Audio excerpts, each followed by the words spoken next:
A researcher out of Guelph University has recently shared, after scouring 20 years of nutrition and metabolism research, that aging increases our requirements for protein.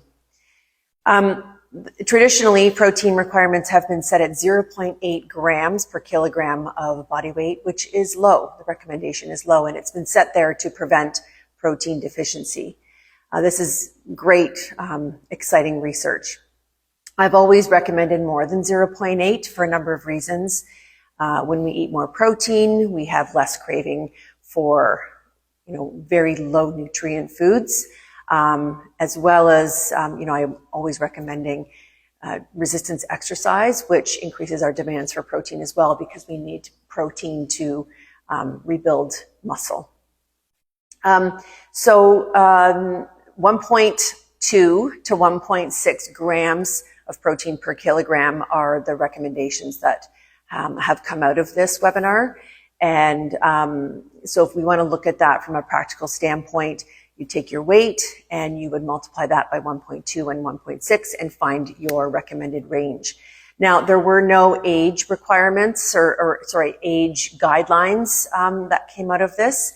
But I would suggest anybody that's, an adult and is active, particularly active, that you would sort of fit within this category.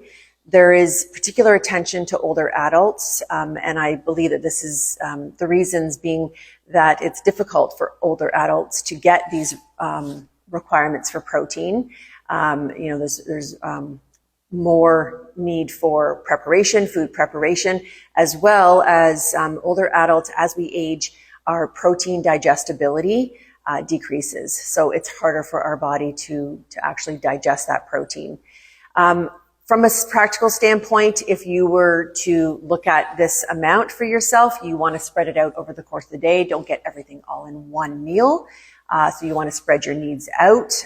You want to look at, getting 25 to 35 per meal of grams of protein, particularly on the higher end if you're an older adult.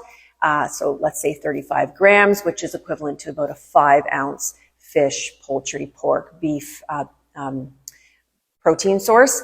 If you're a vegetarian, you can still absolutely get your legumes, your tofu, your edamame, but maybe supplement that with, say, dairy or egg.